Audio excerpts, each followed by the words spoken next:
ఇవాళ మరోసారి Iran America మధ్య చర్చలు జరగబోతున్నాయి. పాకిస్తాన్లోని ఇస్లామాబాద్లో రెండో రౌండ్ చర్చలు మొదలు కాబోతున్నాయి. అయితే ఇస్లామాబాద్కి ఇప్పటికే ఇరాన్ విదేశాంగ మంత్రి అబ్బాస్ అరాగ్చి చేరుకున్నారు.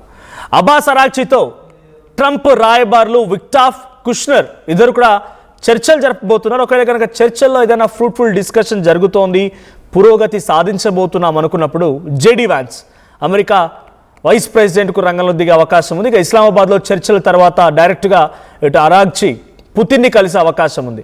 సో పుతిన్తో పాటుగా రష్యా, ఓమన్ దేశాధినేతలతో కూడా అరాగ్చి సంప్రదింపులు జరపబోతున్నారు. చర్చల వేళ ఇరాన్కి ఇప్పుడు ట్రంప్ మరో బిగ్ వార్నింగ్ కూడా ఇచ్చారు. సమయం మించిపోతోంది. అదేదో సినిమాలో బాలకృష్ణ చెప్పినట్టుగా సమయం లేదు మిత్రమా, శరణమా రణమా అన్నట్టుగా సమయం అయిపోతోంది, తొందరగా ఫినిష్ చేసుకోండి లేదంటే యుద్ధమే అని చెప్పి పదే పదే ట్రంప్ వార్నింగ్ ఇస్తూనే ఉన్నాడు. ఒప్పందం కుదుర్చుకోవాలని వార్నింగ్ ఇస్తూనే ఉన్నాడు ఇరాన్కి ట్రంప్.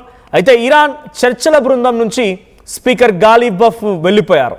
అయితే అంతర్గత విభేదాల కారణంగానే గాలిబఫ్ని ఇరాన్ తొలగించినట్టు తెలుస్తోంది. సో ఇరాన్ పార్లమెంటరీ స్పీకర్ గాలిబఫ్ చర్చలో పార్టిసిపేట్ చేశారు. అయితే ఆ చర్చలో నుంచి ఆయన వెనక్కి తీసుకుందట ఇరాన్. అయితే ఇరాన్లో ఉన్నటువంటి అంతర్గత విషయాలే ఈ విత్డ్రాల్కి, ఆయనని ఆ చర్చలో నుంచి వెనక్కి తీసుకురావడానికి కారణమయ్యాయని తెలుస్తోంది.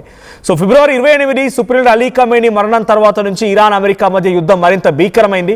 చాలా భయంకరంగా ఈ పోరు జరుగుతోంది. ఇజ్రాయెల్ అటాక్ చేయడం, ఇరాన్ అటాక్ చేయడం, గల్ఫ్ కంట్రీస్ మొత్తం తీవ్రంగా నష్టపోవడం, గల్ఫ్ కంట్రీస్పై అటాక్ జరగడం, స్ట్రైట్ ఆఫ్ హార్ముజ్ని స్వాధీనపరచుకోవడం, అమెరికా ప్రయత్నాలు మొత్తం విఫలమైపోవడం, 2-3 రోజుల యుద్ధాన్ని ముగించేద్దామని అమెరికా దెబ్బ మీద దెబ్బ ఇరాన్ కొట్టినప్పుడల్లా కొంత వార్నింగ్లు ఇవ్వడం, అటాక్ చేయడానికి అటాక్ స్టైల్ని పెంచడం, ఇలా చేస్తూనే వచ్చింది. సో సీజ్ ఫైర్ స్టార్ట్ అయింది. సీజ్ ఫైర్ సుమారుగా 14 రోజుల పాటు, అంటే 2 వారాల పాటు కొనసాగిస్తారని డొనాల్డ్ ట్రంప్ చెప్పి మళ్ళీ స్ట్రైట్ ఆఫ్ హార్ముజ్ తన స్వాధీనపరచుకునే ప్రయత్నం చేయడం, స్ట్రైట్ ఆఫ్ హార్ముజ్తో పాటుగా ప్రాక్సీ దేశాలైనటువంటి లెబనాన్ పైన ఇజ్రాయెల్ అటాక్ చేయడం, ఇవన్నీ కూడా అసలు సీజ్ ఫైర్ ఉందా లేదా అని అనుమానాలు కలిగిస్తూనే ఉంది. మొన్నటితో cease fire 2 weeks of time ముగిసింది. అది ముగిసిన తర్వాత మళ్ళీ డొనాల్డ్ ట్రంప్ మళ్ళీ కొంత ఎక్స్టెండ్ చేయడం, ఇప్పుడు రెండో రౌండ్ చర్చలకి సిద్ధమైపోవడం. సో మొదట వాళ్ళు చెప్పేది ఒకటి, స్ట్రైట్ ఆఫ్ హార్ముజ్ని మొత్తం మేమే కంట్రోల్లోకి తీసుకుంటాం. ఇది ఇరాన్ మొదటి డిమాండ్. మొత్తం ఆ కంట్రోల్లోకి వెళ్ళాలి, వెంటనే కాల్పులని ఆపేయాలి, సీజ్ ఫైర్ జరగాలి, ఆ తర్వాత మేము స్ట్రైట్ ఆఫ్ హార్ముజ్ని మా కంట్రోల్లోకి తీసుకుంటాం. ప్రతిదీ కూడా స్ట్రైట్ ఆఫ్ హార్ముజ్ వెంట జరిగేటువంటి ప్రతి వ్యవహారం పైన ఇరానే సుప్రీంగా ఉండాలి. ఇది వాళ్ళు చెప్తున్న డిమాండ్. ఆ తర్వాత ప్రాక్సీ దేశాలపై అటాక్ని ఆపేయాలి, శాంక్షన్స్ని ఎత్తివేయాలి. వేరే దేశాలకి మేము ఎక్స్పోర్ట్ చేయొద్దనో, వేరే దేశాల నుంచి మేము ఇంపోర్ట్ చేసుకోకూడదనో, మాపై దేశ విదేశాల్లో వేసినటువంటి ఆ శాంక్షన్స్ని, కొన్ని లిమిటేషన్స్ని ఎత్తివేయాలి. సో మాకు పూర్తిగా అంతర్గత వ్యవహారాల్లో మాకే స్వేచ్ఛ ఉండాలి, మేము మా అంతర్గత వ్యవహారంలో మేమే స్వేచ్ఛ తీసుకుంటామనేది అటు ఇరాన్ ఈ కొన్ని ఇంపార్టెంట్ కండిషన్స్ని పెట్టింది. ప్రాక్సీ దేశాలంటే సిరియా పైన, లెబనాన్ పైన, యమన్స్ పైన దాడి చేయకుండా ఇజ్రాయెల్ని అడ్డుకునే ప్రయత్నం కూడా అమెరికానే చేయాలి. ఇవి కొన్ని ఇంపార్టెంట్ కండిషన్స్ ఇరాన్ పెట్టినవి. ఇక అమెరికా వైపు నుంచి వినిపించే ప్రధానమైనటువంటి కండిషన్ ఒకే ఒకటి, యురేనియం నిల్వల్ని పూర్తిగా కొలాప్స్ చేయాలి. యురేనియం మీ దగ్గర ఉండకూడదు, న్యూక్లియర్ అనేది ఉండకూడదు, ఇక మీ దగ్గర న్యూక్లియర్ అనే అంశమే మీ దగ్గర కనిపించకూడదు. ఆ తర్వాత స్ట్రైట్ ఆఫ్ హార్ముజ్ పైన మీకు రైట్స్ ఇస్తాం, కానీ అక్కడి నుంచి గల్ఫ్ కంట్రీస్ పైన మీరు ఈ అటాక్స్ని ఆపాలి.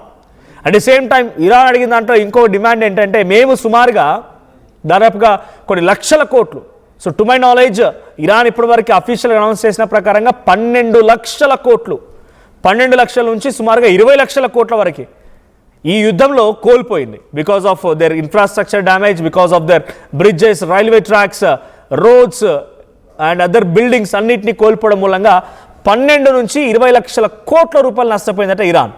ఆ మొత్తాన్ని కూడా గల్ఫ్ కంట్రీస్ చేతనో, ఇజ్రాయెల్ చేతనో, లేదా మీరైనా స్వయంగా మాకు ఆర్థిక సహాయం చేయాలనేది ఇరాన్ పెట్టిన కండిషన్.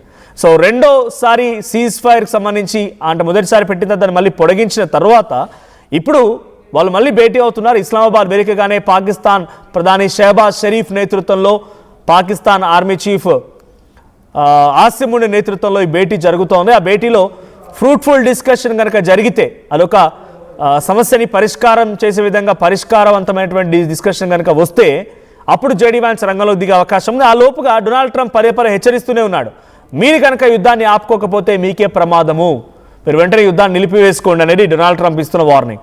ఓవైపు డొనాల్డ్ ట్రంప్ వార్నింగ్ ఇస్తూనే ఇంకోవైపు చర్చలు జరపమంటాడు, ఓవైపు దాడి చేస్తూనే ఇంకోవైపు చర్చలు జరపమంటాడు. స్ట్రైట్ ఆఫ్ హార్ముజ్ ఇప్పటికీ ఇంకా ఇరాన్ కంట్రోల్లోనే ఉంది. ఎటువంటి యుద్ధ నౌకల్ని రాకపోకల్ని కూడా అంత ఈజీగా వదిలిపెట్టడం లేదు. తమ నావిగేషన్కి డెఫినెట్గా ఉండాల్సిందే, మీరు టోల్ కూడా పే చేయాల్సిందే, అప్పుడు మాత్రమే అలౌ చేస్తామనేది ఇరాన్ చెప్తున్నమాట.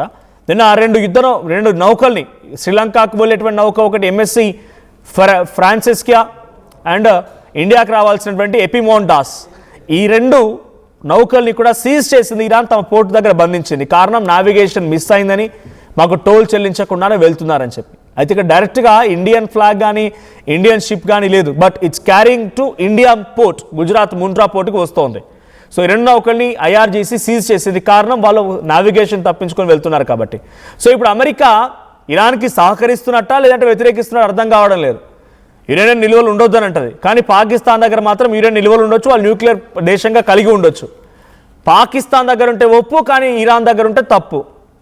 ఇజ్రాయెల్ కూడా ఏంటంటే ఎటువంటి యుద్ధమైనా చేయొచ్చు, లెబనాన్లో భయంకరమైనటువంటి దాడులు చేపట్టి లెబనాన్ మొత్తాన్ని అతలాకుతలం చేయొచ్చు, గాజా ప్రాంతంలో ఆర్తనాదాలు వినిపించవచ్చు, హాహాకారాలు వినిపించవచ్చు, కానీ ఇరాన్ మాత్రం అటువంటి పరిస్థితి చేయకూడదు.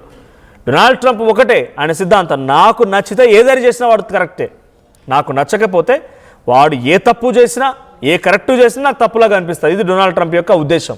ఇక్కడ బిగ్గెస్ట్ థింగ్ ఏంటంటే గాలిబఫ్, ఇరానియన్ పార్లమెంట్ స్పీకర్ గాలిబఫ్ని ఈ చర్చలో కూర్చోబెట్టి 2 రోజుల పాటుగా చర్చలు జరిపిన తర్వాత ఎందుకు వెనక్కి తీసుకున్నారని బిగ్గెస్ట్ క్వశ్చన్. అంతర్గతంగా విభేదాలంట. అంటే మొస్తబా ఖమేనీ గాలిబఫ్ని తప్పించాలనుకున్నారా?